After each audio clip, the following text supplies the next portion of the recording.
Yes, I saw someone place a note in the chat that this is an excellent movie, and I do highly recommend it if you haven't seen it. And if you have seen it, you might want to watch it again. Also, the article in the Science of Mind magazine is a very good article. Um, so I encourage you to watch that. Well, good morning to our Facebook family that is joining us. Welcome home to the Monterey Center for Spiritual Living. Welcome home to your wholeness. Today is February the 21st. It is the third week of the month, and we're continuing with our annual theme of Timeless Wisdom, Evolutionary Vision. And our monthly theme is One Journey, Many Paths. And today we are looking at the idea of one mind and infinite connections. And I'm just going to make a little bit of an adjustment in my screen. That's better. And so our monthly theme is reminding us that our connection to God is our connection to one another. Our connection to God is our connection to one another. We cannot love in a vacuum. We cannot practice this love of community and connection in a vacuum. We're not in isolation. We're in this together. And our Science of Mind point of view is that the principles of Science of Mind remind us that we are an awakened spiritual community dedicated to the vision of the global heart. And when I describe us as an awakened spiritual community, this is an inclusive community of Science of Mind and our New Thought communities. All of us are on this collective path together, on this collective journey of remembering the truth and the authenticity of who we are as individualized expressions. And within Science of Mind, we have what we have described as our global vision. And this is an overarching vision for that really motivates and drives the communities that make up Centers for Spiritual Living, and those inclusive communities that have partnered with us. And one part of the global vision is creating a world that works for everyone. And someone has said, well, how do we know that the world right now is not working for everyone? Well, our response to that is that a world that works for everyone is a world where there is no poverty. There's a world without hunger.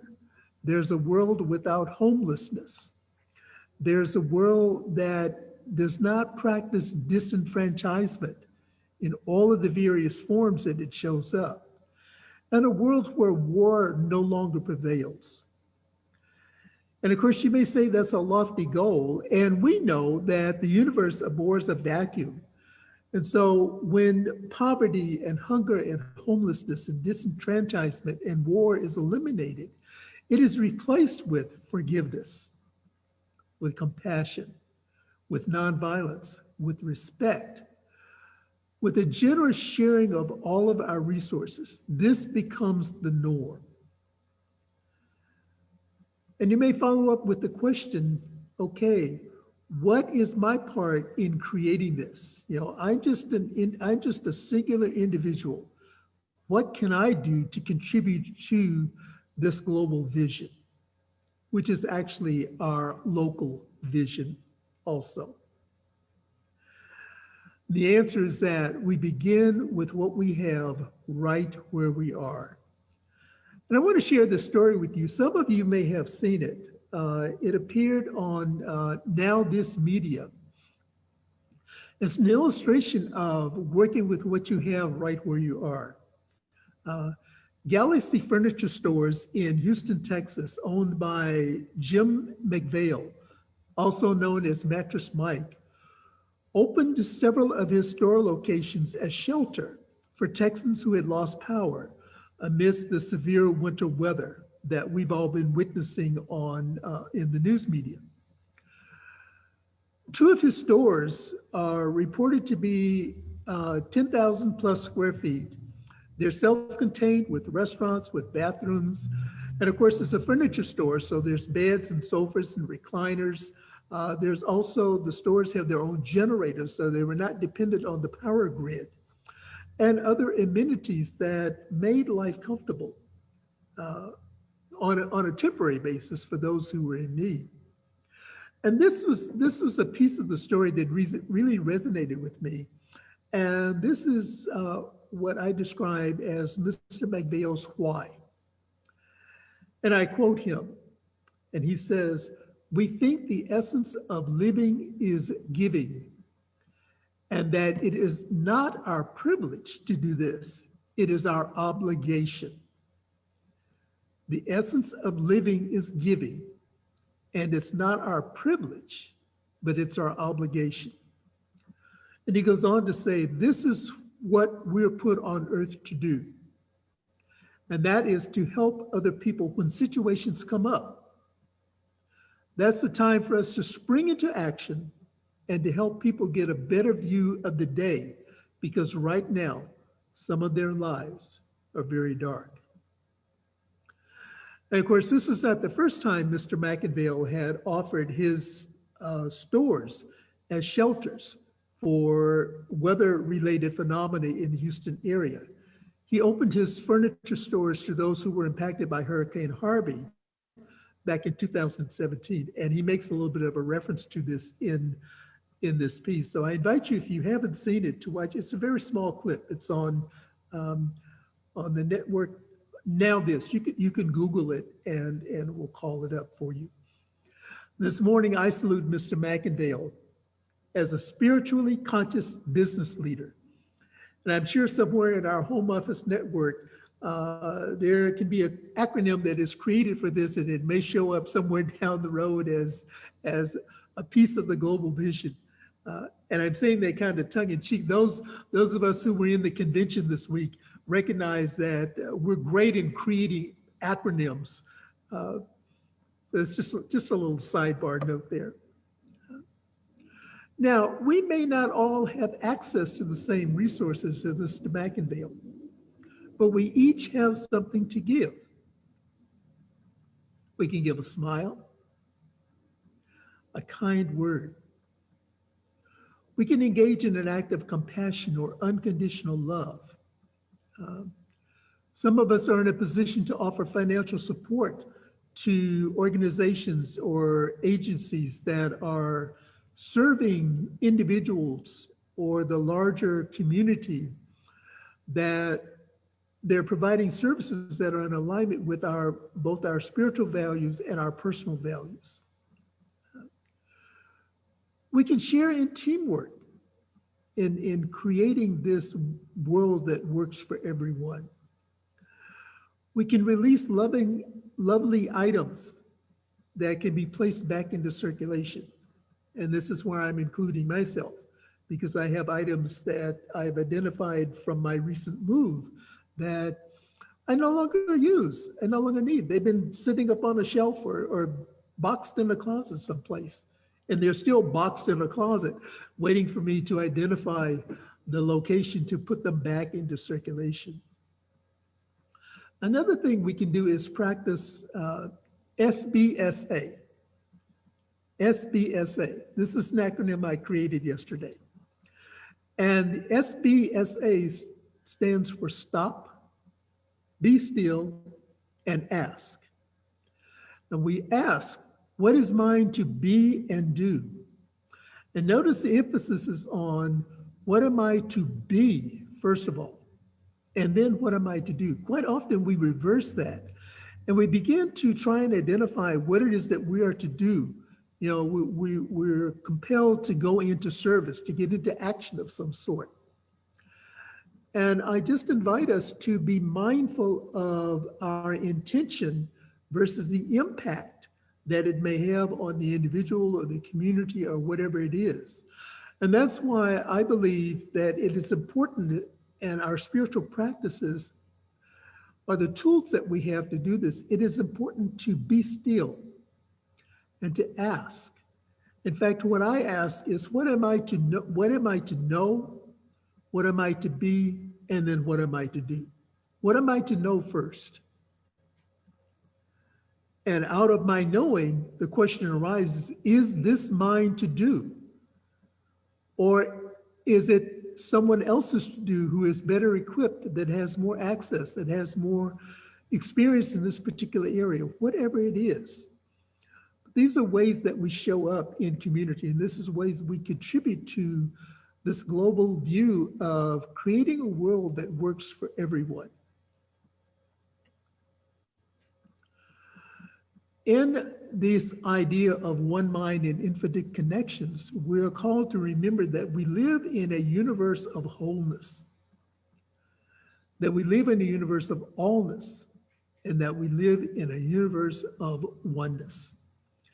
You know, I'm thinking of the expression that we all came over on the same boat together. Now, we may have come in different boats, but we have landed in the same place together. And some of us may have come on the same boat, but we were on different decks or different places on that boat. However it is that we have got here to wherever here is, wherever this present physical location finds us, we're all in this together. And so it is our collective responsibility to recognize that we live in a universe of wholeness. Everything that we need is provided. This all-prevailing presence, this oneness of this individualized spirit expressing itself through us and as us, is providing for us everything that we require. Ernest Holmes offers this in the book Creative Ideas, a spiritual compass for personal expression. And he writes, "We are to view ourselves each in the other and behold God in all." We are to view ourselves each in the other and to behold God in all. And when we realize love as a great harmony, then we shall truly sing the praises of God. And so as you noticed throughout our conversations, throughout our monthly themes, throughout our annual themes, everything is undergirded by love. And I'm reminded of our brother Jesus, the master teacher, who identified the great commandments when he was summing up the laws that were outlined in the Old Testament. He said, the first commandment is to love the Lord thy God with all thy heart, with all thy soul, and with all thy might. And then he added the second, and he says, the second is like unto it. Thou shalt love thy neighbor as thyself. And so undergirded with love of self, love of knowing that I am one with God, and that as I look into the other, as I view the other, that I behold God in all. Ways we embody showing up and co-creating a world that works for everyone is by being open to the impulse and the guidance of spirit. Again, it's getting back to asking that question, what am I to know? What am I to be? What am I to do? We are inspired by vision. Our organization is rooted and grounded in vision. And vision is merely opening up to what God is to reveal, what God is revealing through us and as us. Envisioning is a little bit different from visualization. With visualization, there is an end in mind. There's an end result that we're looking for. And so we are creating a vision or a path that will lead us to that ultimate destination that we're looking for. Envisioning, we create from a blank slate. We may have an idea in mind, we may have a destination that we're aiming for, but we're not creating a task or a to-do list, or we're not creating a project plan as part of visioning. We're opening up for inner guidance to direct us. And out of the inner guidance comes our project plan. We're directed by our shared values. We're committed to our core principles, and we're dedicated to transformation. We're dedicated to the transformation of the entire planet. And where does that begin? How does it begin? It begins with each and every one of us. February is Black History Month. And I haven't spoken much about Black history this month because Black history really is our collective story. And it cannot be confined to one month. Black history is American history with all of its dimensions, including the oppression, the fight for civil rights and justice, the denials, and the achievements. You know, quite often in Black History Month, the focus is on the achievements and the pain and the struggles and all of the obstacles that are hurled at individuals to lead to the achievements are diminished or in some cases overlooked. And so the invitation is to be aware of the total picture. And I will talk a little bit more about this on next week. But I offer this from Ernest Holmes. He writes this in our Science of Mind textbook. In moments of deep realization, the great mystics have sensed that one life flows through all, and all a part of the same life. So regardless of the ethnicity of our origin that is assigned to us, I remember a very wise practitioner once said to us that we put labels on cans and containers and not on people.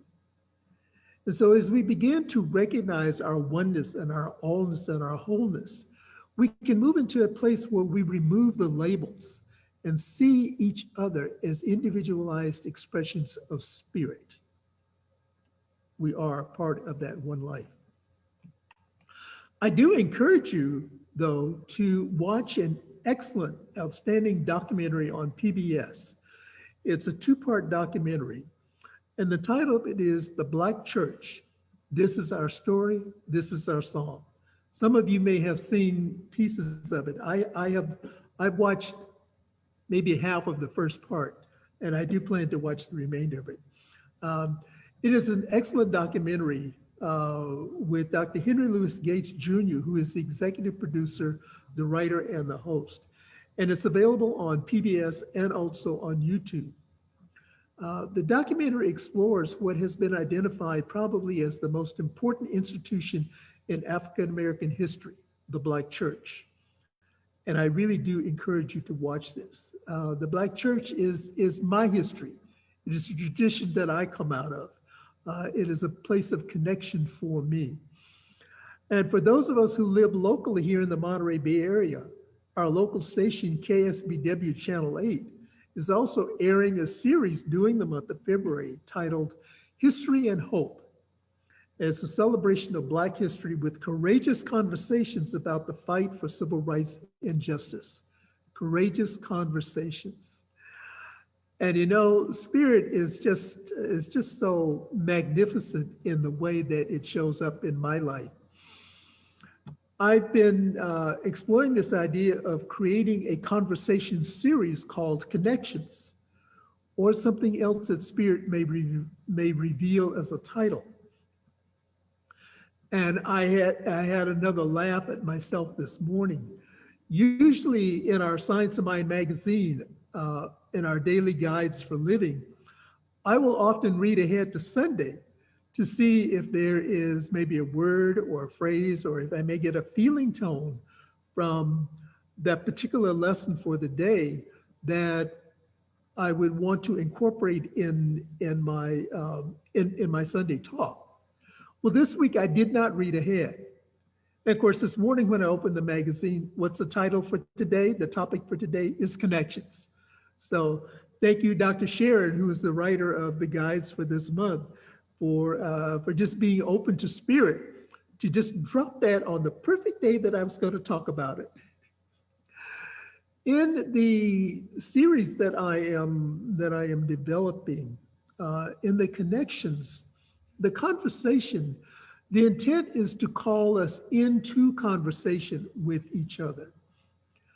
You know, sometimes when we approach these courageous conversations, or we have these, what we call the hard conversations, sometimes they result in our calling one another out for the express purpose of embarrassing or punishing someone for what they may have said or done that may have hurt or caused pain that was based on a lack of knowledge or understanding of the experience of the other. The purpose of calling one another into conversation is to begin the dialogue, to begin the exchange, so that there is an understanding and an experience of the other. And quite often in our conversations where we are engaging with each other from the perspective of connections, connecting with each other, we discover that we have shared experiences.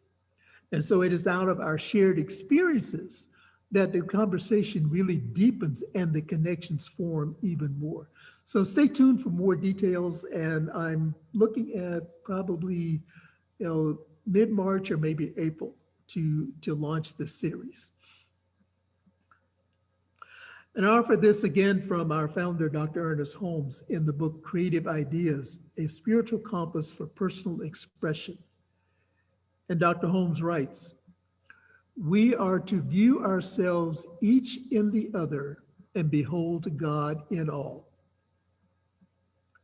When we realize that love is a great harmony, then we shall sing the praises of God.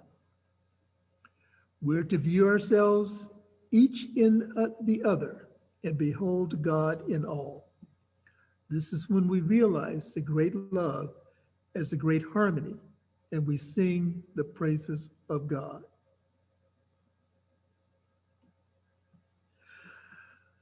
And I just want us to resonate with that for a moment.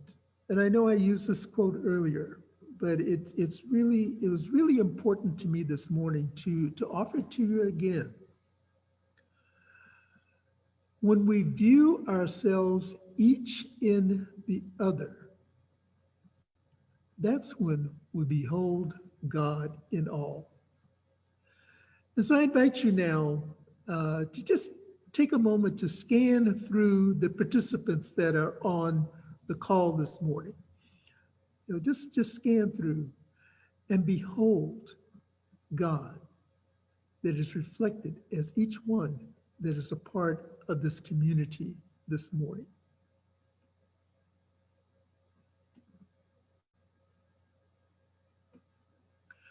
And so our summary and our call to action this morning is to commit to our spiritual practices. And by doing so, we enhance our individual connection to God. We allow ourselves to be guided towards a life of integrity, equanimity, compassion, and collaboration. Again, we're all in this together. And so as we allow ourselves and we allow our lives to be a reflection of our integrity, our commitment to equanimity, our practice of compassion, and our practice of collaboration, we truly do create this world that works for everyone. We collectively commit to recognizing each other as an individual divine expression and a co-creator of the beloved community. And Dr. King talks a lot about the beloved community. In fact, he is credited for coining the phrase, the beloved community. And I'll probably talk about that a little bit more next week. As a result of our practices, we commit to witnessing the awakening of all individuals to their spiritual magnificence and their personal power. And we create an individual life that works within a world that works for everyone. And I think this is the key, that we're creating an individual life that works within a world for everyone. We are not separate from the larger world. So by working within the world that works for everyone, we are not to sacrifice or to give up any aspect of our individual life because we have witnessed the awakening of all individuals to their spiritual magnificence and personal power. And so our one sentence affirmation that I offer for this week is, there is one life that flows through all, and all are some part of that life. There is one life that flows through all, and all are some part of this one life. And so let us pray together.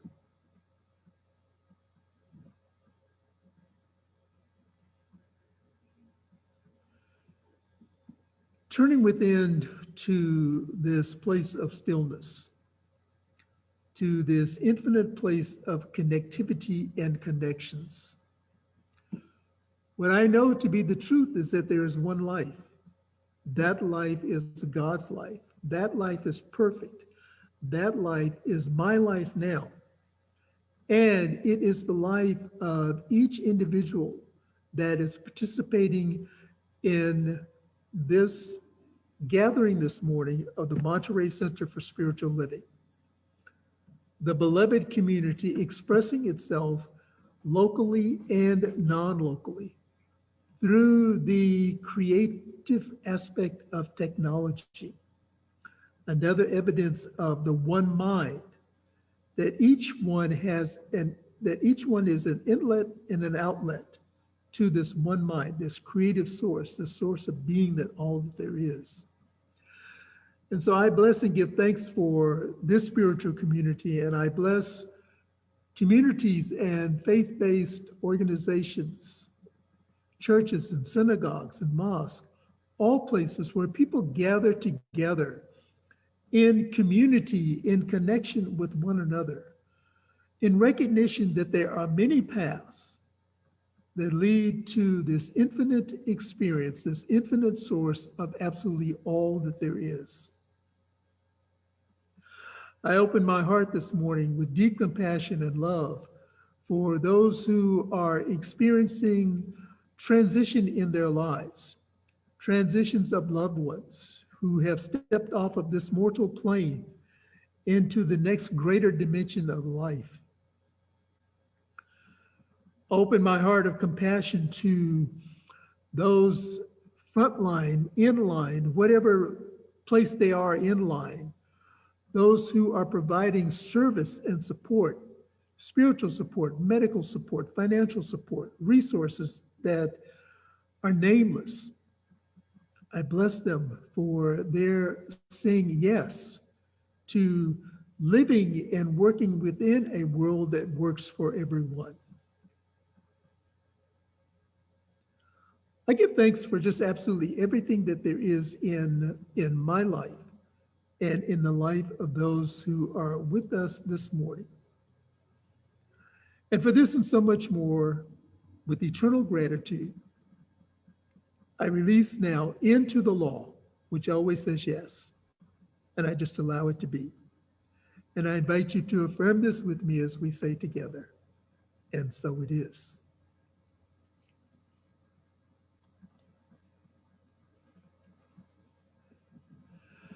And now it is time for us to share in our abundance, to share our abundance through our giving. And our affirmation of abundance: I recognize the presence of God within as the source of my abundance. Out of my abundance consciousness flows everything I could desire in life. With gratitude and thanksgiving, I now participate in the flow of uninterrupted abundance. I release this visible substance as an outer symbol of my inner supply into the physical world.